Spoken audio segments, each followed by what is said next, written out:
Hello and welcome to this interview that is part of the summit that is all about empowering a league of extraordinary mothers on how to lay a strong foundation for health and happiness in our teenage girls. Today, I feel so honoured to have with us Jo Whitton. Jo is a blogger, author and speaker who loves to share her passion for healthy eating and healing food. She began by writing a food blog in 2008 called Quirky Cooking, and has close to 300,000 avid fans on Facebook alone. Jo has two best-selling cookbooks, Quirky Cooking and Life-Changing Food, a podcast called A Quirky Journey, online programs, and runs health retreats and events across Australia. Like so many other mums, her passion and knowledge has grown from taking on the challenges of repairing her own health and the health of her family. And in that long list of credentials, Jo, I didn't even mention that you managed to homeschool 4 children amongst all of that. It's very, very impressive. Thank you so much for being here today, Jo. Thank you so much for having me. It's a pleasure. So let's start with, what put you on this journey? What was the catalyst for? The same word. That was good. For you being on this journey and the work that you do. Okay. As you said in the intro, for many of us, it's our children that get us started on our health journeys. I was struggling with my health growing up myself, but I think it was when my kids started having problems that I got the kick in the pants I needed to actually do something a bit more about it. So beginning with my own childhood, I was raised, my mum really cooked everything from scratch. She did everything with whole foods. She did the best she could. She did an awesome job, and she taught us all how to cook that way as well. So growing up in Cairns, when it used to be, this is Far North Queensland, when it used to be like 14,000 people, little country town, and not anymore. But it was very much, we grew a lot of food ourselves in the backyard, beautiful tropical produce all year round.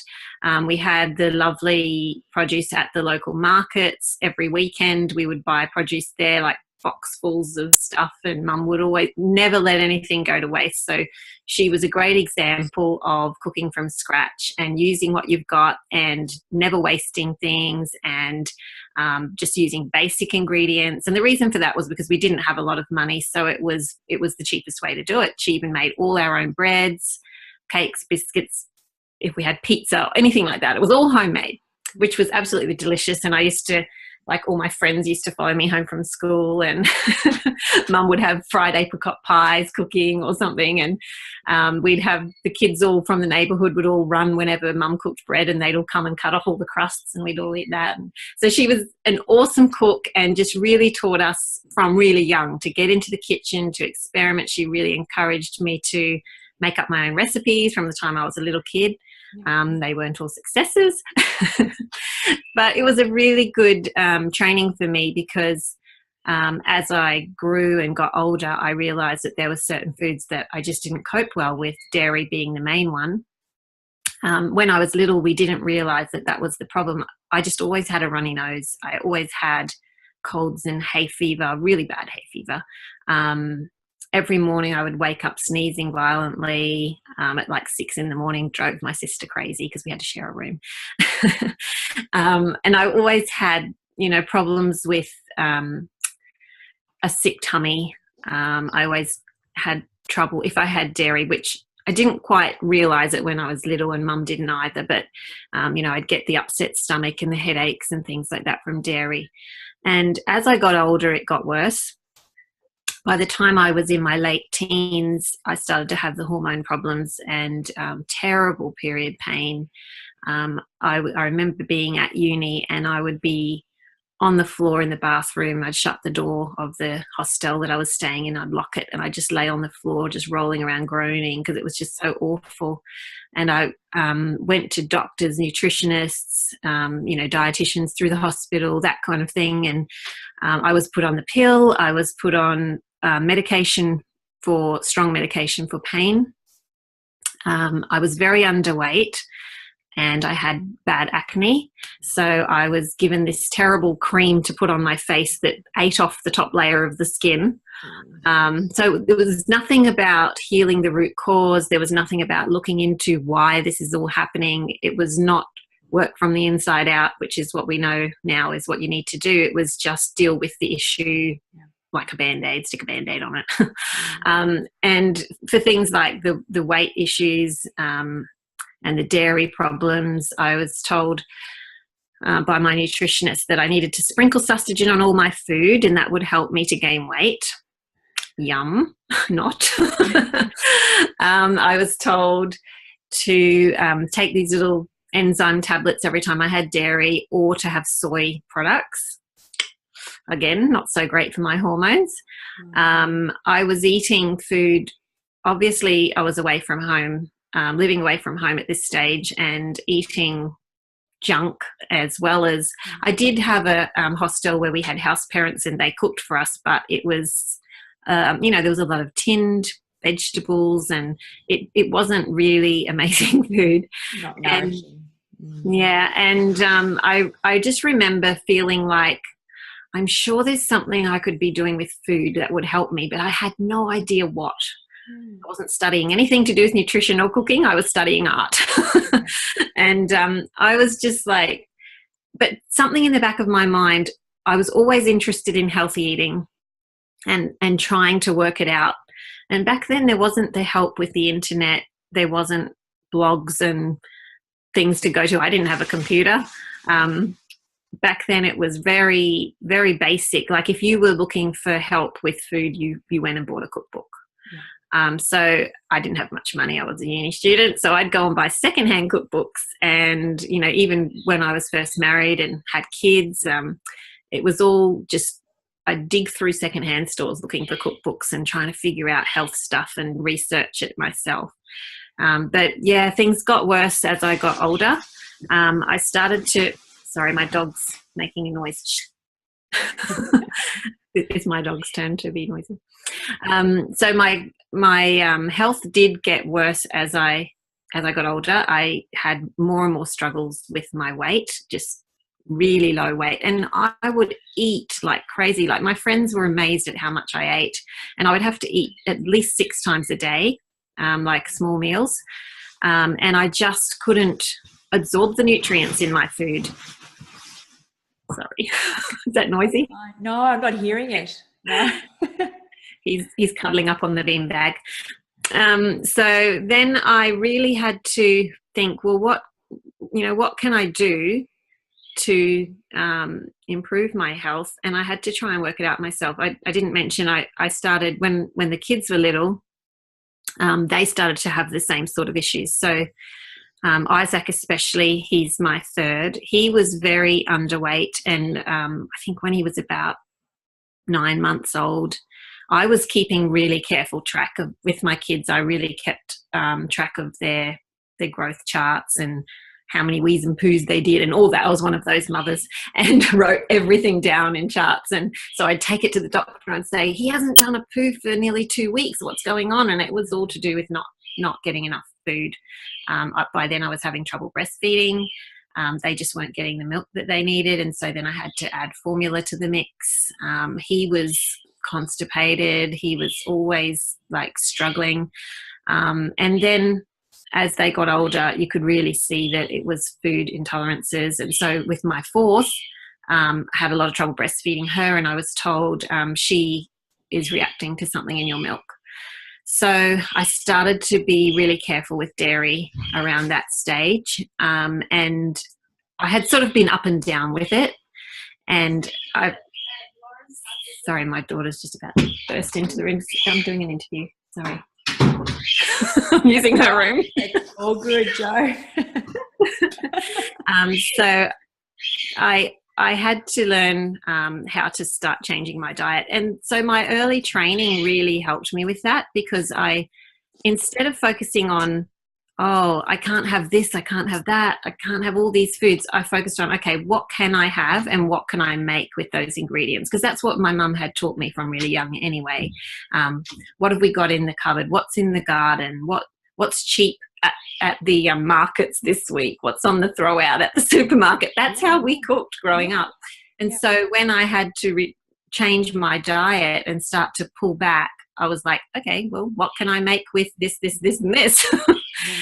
And so that creativity really helped with my cooking.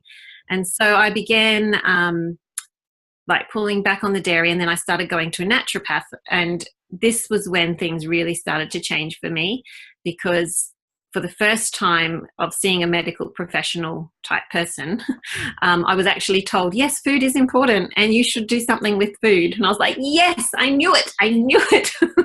It was there inside of me, and I just had never been helped with that sort of thing. So I remember my first naturopath, he really explained to me the importance of having a healthy gut and healing the gut lining, and about leaky gut and about gut health, all of that kind of. I'd never heard that stuff before, and it was pretty new back then. That was like, I'm trying to think, it would have been 13 years ago.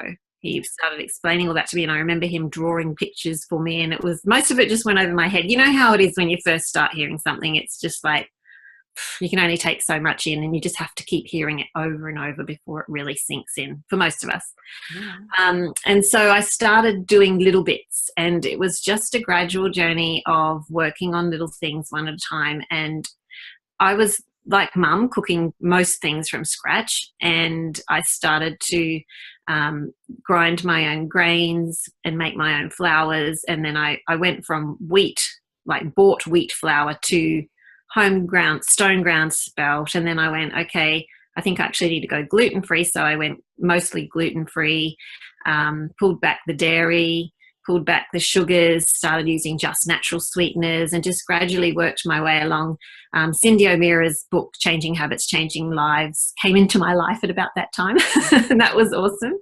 That helped me so much because it gave me the why behind everything. And so then I was like, right, now I understand. And you're much more likely to change when you know the why, and that really helped. I started to change a lot of different habits and started working on different areas of my diet, and I started to see improvements really quickly. I still had a lot of trouble with my weight. It was very difficult for me to gain weight. I remember doing everything my naturopath said for a year, and it was like I was having banana smoothies that were like this big for breakfast with a full meal breakfast. I was having like 6 meals a day still, but more nutrient dense foods. Well, better than I had been having. It was still not perfect. And I was really working on that. And it, with a lot of work and a lot of effort, I actually did gain 5 kilos. I got down to 42 kilos before this at 35 years old. Yeah, wow. And so, yeah, that was pretty skinny. And exhausted, and you know, all the headaches and the colds and the chest infections. Every month I would get a cold. Whenever I got my period, it would just bring my immune system down, and it was just a real struggle. So I started to improve, and the kids were doing better, and we went through, you know, a few years of just gradual improvement and working on things. And it's always a little bit of a roller coaster. I think most families find that as your kids are getting older, especially, it's harder to keep the diet clean and good. It's difficult because they're out and about, they're at friends' places. They're, you know, by the time they got to the teenage years, I had 4 teenagers all at once for a while there. And, you know, they're off with friends, and they're doing camp outs, and they're going to parties and sleepovers, and you know, it's very difficult to keep everything steady with the food. And I would really see a pattern, especially by the time Isaac got to, well, he always struggled with constipation if he had dairy. I remember him having a McDonald's ice cream. I know, bad, hey.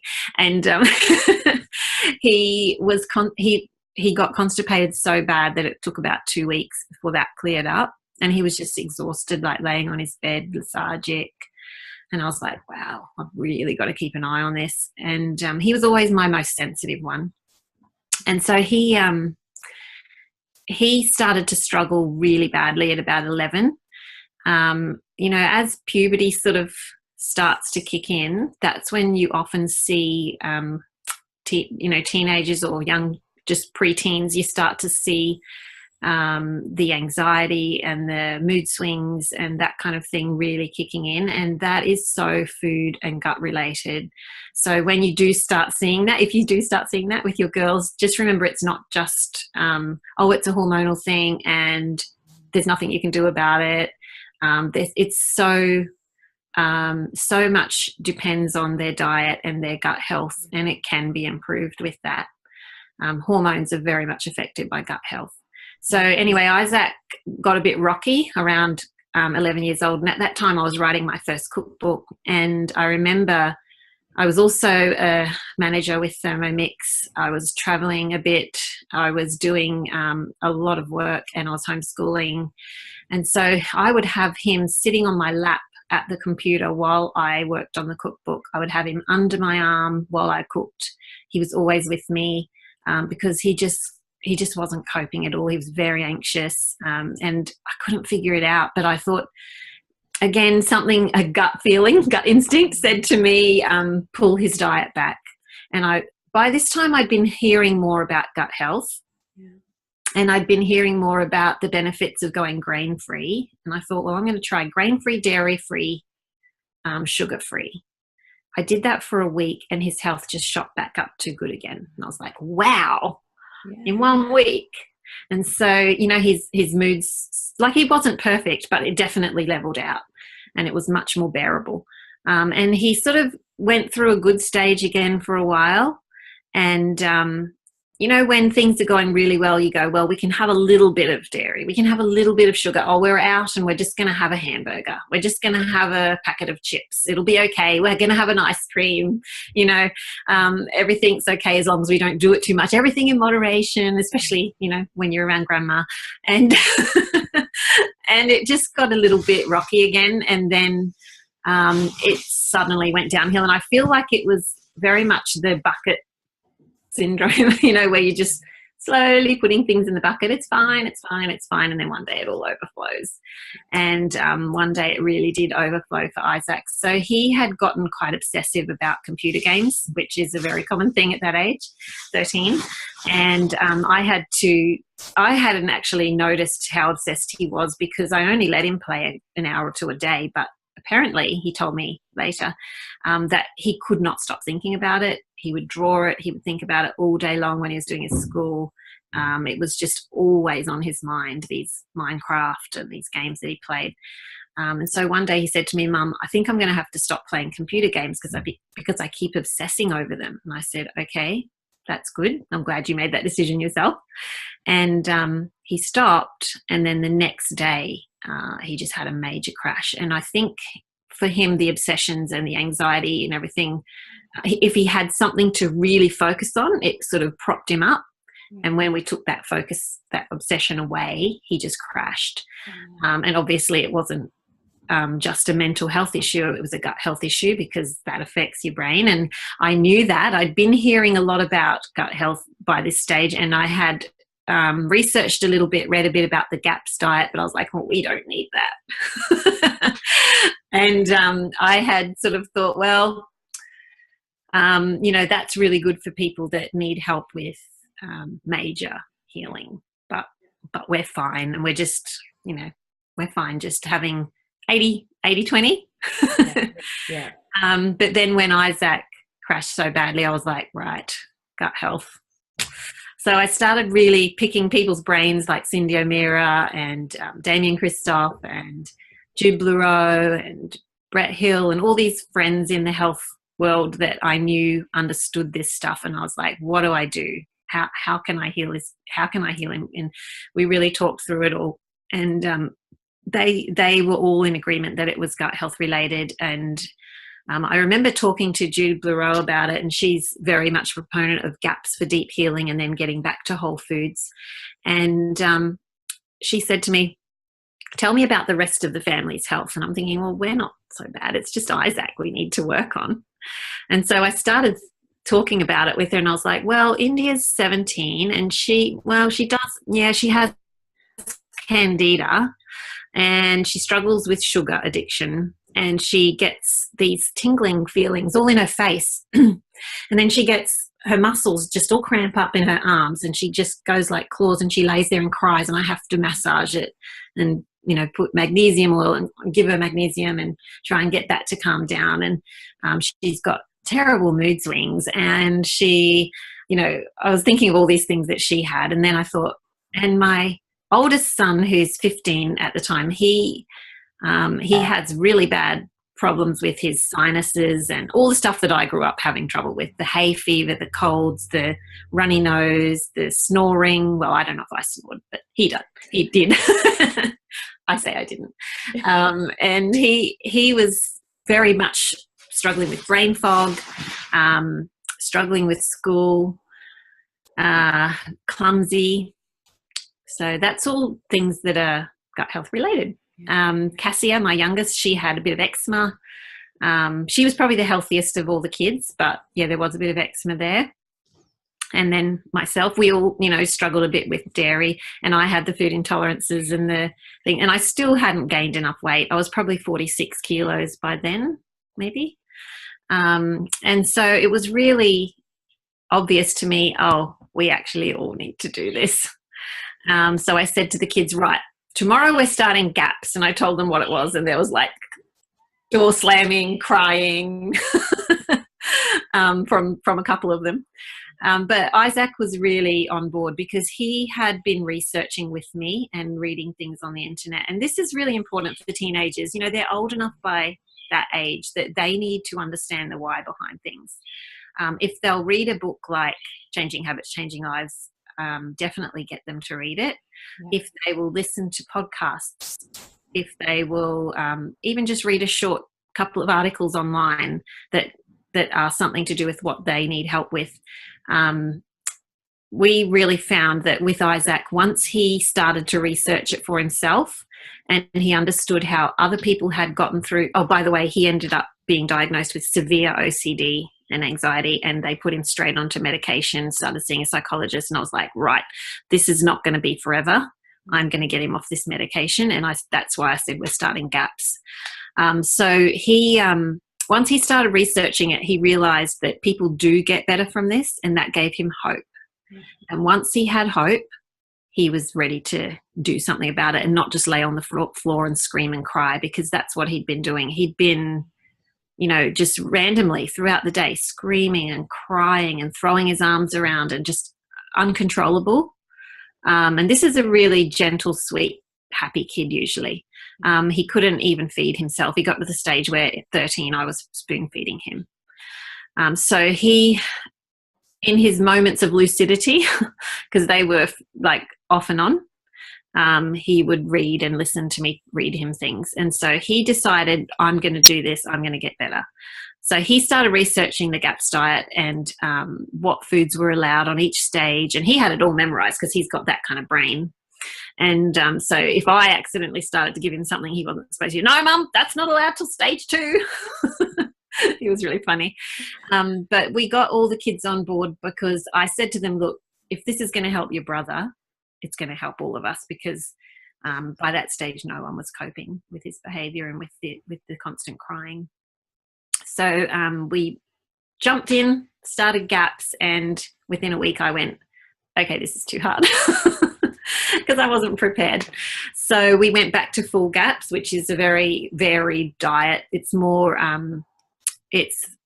it's more lenient, I guess you could say, or whatever you want to call it, than paleo. It's got dairy, it's got some legumes and things in there. So we started there, and then we worked our way back. When we were ready after about a month, then we began GAPS Intro. And we saw improvements really quickly with Isaac and with the others. The girls, like I said, with India's candida and moods and the muscle aches and all of those kind of things, that all went away on early GAPS. Isaac's moods picked up really quickly, and in less than a year he was off all medication, and he's never been back on. That's 3 or 4 years now. He just became this really outgoing kid, and it was so beautiful to see. Within 6 months, he was up on stage speaking with Pete Evans about youth mental health in front of 200 people. This is a kid that couldn't leave his room.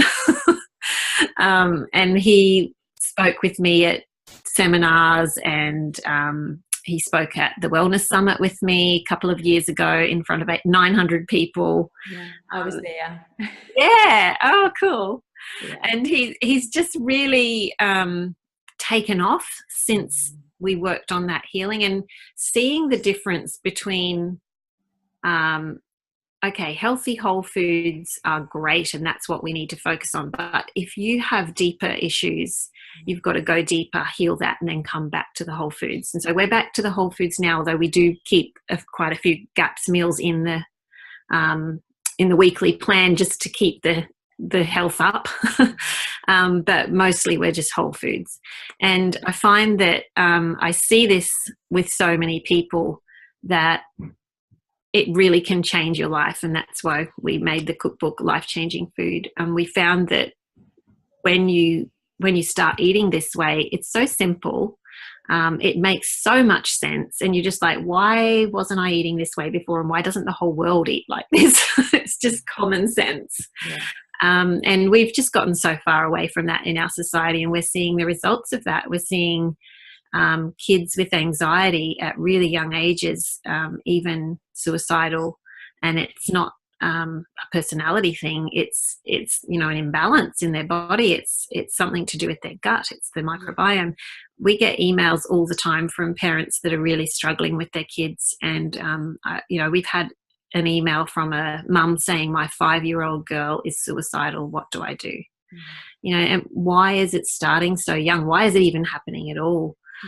And I think getting back to the foundation of a really healthy, nourishing, nutrient-dense diet that heals the body and keeps it on an even keel and keeps the microbiome healthy is just so, so important. So that's my passion, and that's what I really love to share.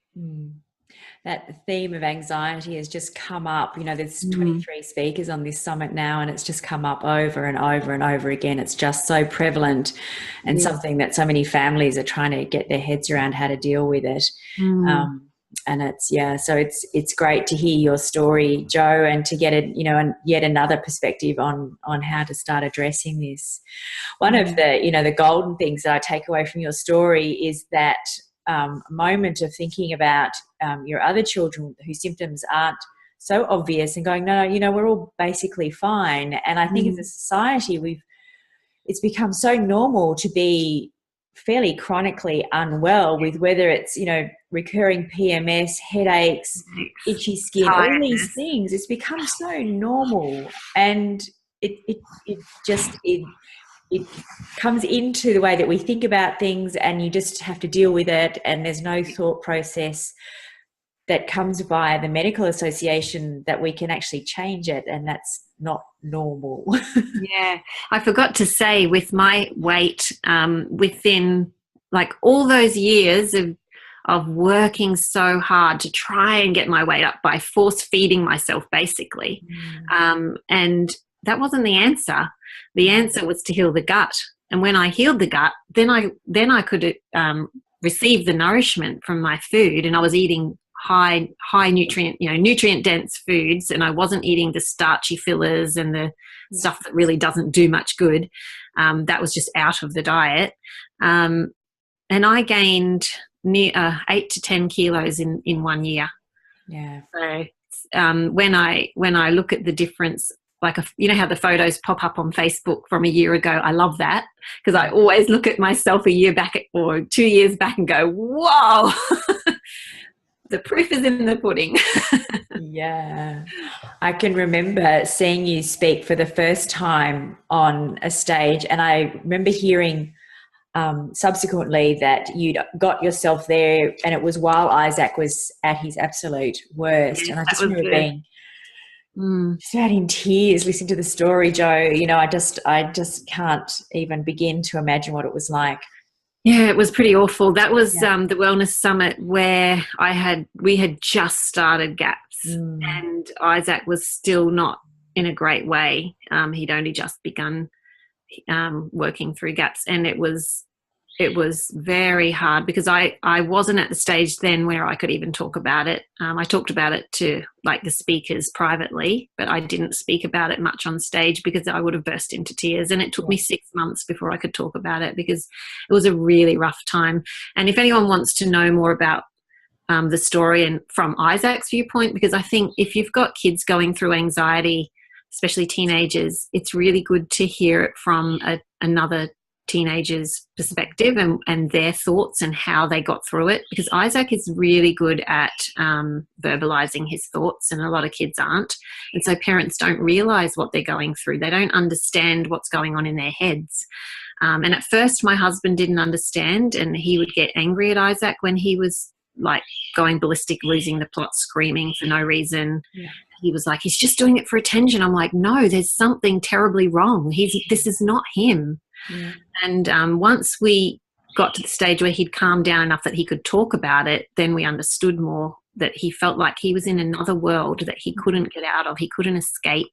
And he could see that we were in a different world and that his was not reality, but he couldn't escape it. And he had to do the things that his brain told him to do or he would die. So, you know, him explaining how he felt and how he got through that time and what helped from another young person, from one young person to another, I think it's really important. And so he has done a podcast where he completely explains all that. And if you like, I can give you the link for that. And we also talk about it, quite often at seminars and things. I just, you know, from a healing perspective, I just love the empowering message in all this, that he can now take control of his own health through, you know, the power of food, and it's not having to outsource that help, you know, through doctors or getting medications or whatever. He can now manage that himself, and to be in such an empowered position is what a gift. That's amazing. Yeah, and I think that's been one of the biggest benefits of GAPS for all of us. Learning to tune into our own bodies, for one thing. How important is that to teach your kids to learn to tune into their own body and to see when they're going downhill and go, right, I know what to do to fix this. And that they can do that themselves. They can be proactive. They know what to do now. So they can, you know, go out on their own now. And sure, they're probably going to eat rubbish sometimes and do all the things that I'll be like, no, don't eat that, which I do sometimes. But they know what to do. And so like when Isaac has a bit of a bad day and he's feeling anxious, he knows, oh, I've been eating sugar, or I had such and such, and it's starting to make me feel yuck again. So for them to understand that is I think that's been one of the best things about doing GAPS for us. And it is that picture of, you know, it really doesn't matter too much what we're talking about, whether it's talking about our girls struggling with their skin, or whether they're struggling with their weight, or whether they're struggling with anxiety, all these different, you know, headaches, PMS, whether it's physical or mental. There is so much power in just starting with the gut and gut health. And, you know, this is a message that doesn't come necessarily from the medical association. I know I took one of my girls in, she had a little wart on her finger that she had to get burnt off. And the doctor said, oh, you know, is there anything else? And she said, oh, I'm not really very happy with my skin. And anyway, the conversation went around and the doctor said, well, you know, people like to believe that food plays a role in that, but there's no proof of it. And, you know, you know, Zoe, I can see Zoe just kind of looks at me and it's like, yeah, that's it. But wow, we have different opinions, we have different thought processes, and it's just, you know, part of doing this interview series is to give a different perspective, different story. It just amazes me still in this day and age that is not a common viewpoint, that food heals, because I've seen it with so many people that now it feels like mainstream to me, because I see it every day, and I have heard so many amazing stories and seen it in our own family. And so for when someone says that, I just look at them like they're from another planet. I'm like, what? I went to the doctor with when I was having some trouble with hormones a while back, and you know, I've still got problems from back years and years ago that I'm still dealing with. And I went to the doctors, and I had a student doctor who he was in his 4th year, and he said, "So how are you working on this?" And I said, "Well, I'm doing, a lot of work on my gut. I'm working on gut health." And he's going, "What do you mean by that? Are you taking medication?" I'm like, no, like eating foods that heal the gut and working on gut health and the microbiome. And he's like, "No, sorry, what do you mean?" He's like, "I've never heard of this." And he had no idea what I was talking about. And he just looked at me like I was an absolute fruitcake. And I looked at him like he was an absolute fruitcake. But the sad thing is, I thought, why aren't they learning this? Yeah. Why aren't they learning that it's so foundational for your health? I think it is coming in now more, but it's just really sad to me that this is something so simple. Yeah. And it was such a part of traditional society, even though they didn't know the science behind it. They ate in a way that kept them healthy, and now our society's gotten away from that. It's so sad. Yeah. I have a doctor on this summit who's doing all sorts of incredible and amazing things, and I actually said to her that I feel for doctors in our society because they've been given this godlike power, or people look at them as having these godlike skills, that they know everything, and they've got the most incredible knowledge base for crisis care. If I break my arm or leg, thank goodness they're there. Well, my hormone issues ended up in emergency surgery, so I was very thankful for the medical system. Absolutely. But there's some things that they still need to work on. Well, absolutely. But also, for the general public to know, I'm thinking, I'm sitting here in a woolen jumper and we're going into cold and flu season, which we do here in Victoria. Far North Queensland. And, I know that this is when, everyone starts getting sick and everyone's grabbing their Sudafeds or whatever. Whereas, there is a different way to go about it. Yeah. There's that way. And then there's let's make sure that we're getting all our veggies and our broths and our things so that our bodies have the ability to, if we get sick, which is perfectly normal, we have the immune system that helps us, get over it quickly and heal properly. And it's just a different way of thinking, isn't it? And I love it when I see doctors and naturopaths and nutritionists and GAPS practitioners working together, because we do need a balanced viewpoint. And we're definitely not anti-doctor in our family. My husband works at the hospital.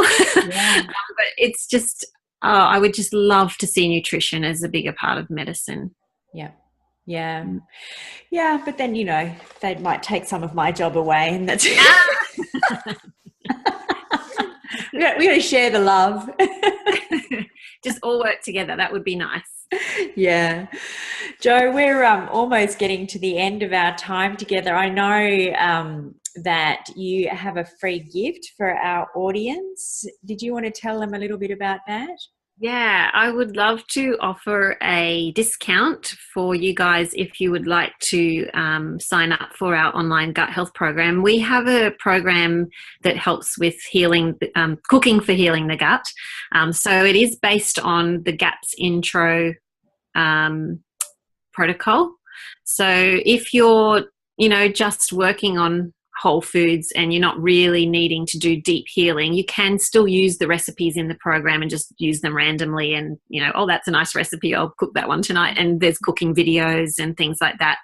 If you're working on deep healing, so you've got maybe allergies, intolerances, you've got autoimmune issues, maybe you've got problems with hormones, and there's eczema. There's so many reasons to work on gut health, and most of us need to work on it a little bit.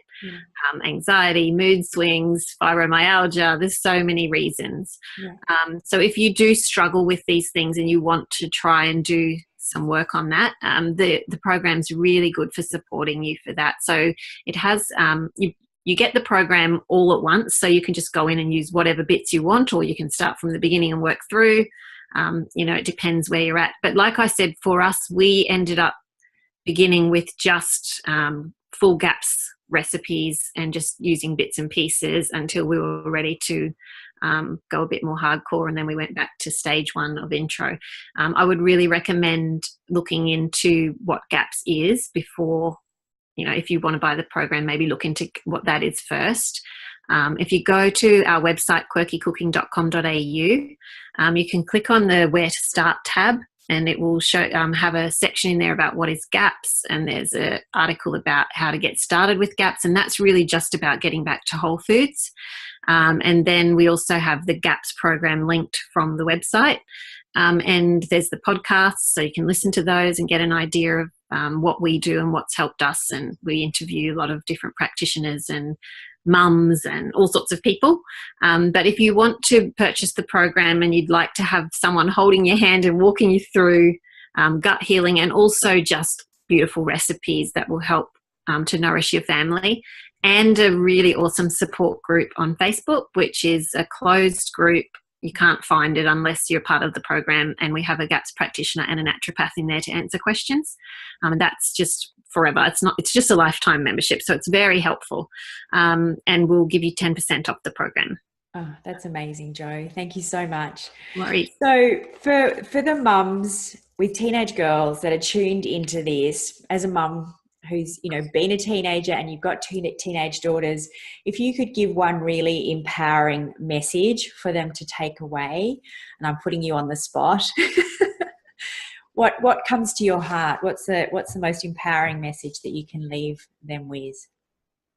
I think it sort of covers all areas of parenting, really, not just teaching them healthy living, but spend the time with them.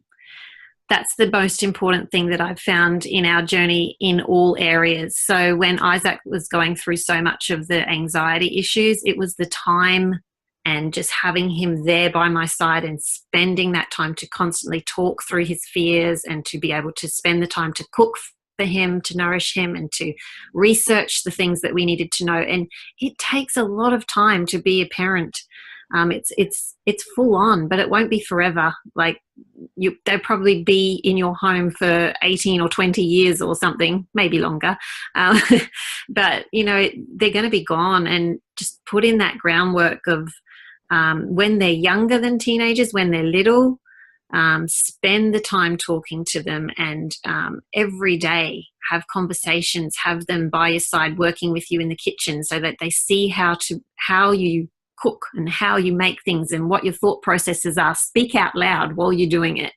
Have them, there with you when you are learning about these things, and discuss it as a family, discuss it at the dinner table, chat about it in the car, put a podcast on in the car. Like, just spend time sharing what you're learning, and sharing your thoughts and listening to their thoughts, and just really build that close relationship with them. I think one of the things I've seen that helps the most with kids with anxiety and struggling with maybe body image or all the teenage angst, if they have a parent or two parents that really take that time to talk to them and listen to them, it just helps no end. So I think that's the most important thing. And speaking to a psychologist about this, she said, you've hit the nail on the head. She said, we call that the M vitamin, the mummy vitamin. And she said that's one of the most important things for healing, is having your mum and hopefully your dad close by, ready to talk and ready to listen at all times. And it's just so important.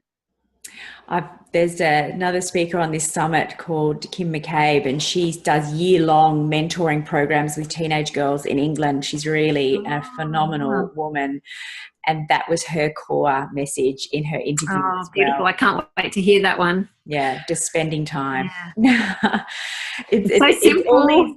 And it's hard for us sometimes, but we got to do it. It is hard because it often comes up, when you just want to crawl into bed yourself, and then suddenly somebody needs... That's when teenagers wake up and want to talk. 10 o'clock. Yeah, that's right. Yeah, but I think the golden nugget is that these solutions are simple. It's simple in nature. It's not always so easy to implement them, but they are simple. And the more we keep these conversations going and support each other as mums, the more we can help our girls to thrive. So thank you so much, Jo. It was an absolute pleasure to have you on, and thank you for your time. Thank you so much. All right. Bye for now. Bye.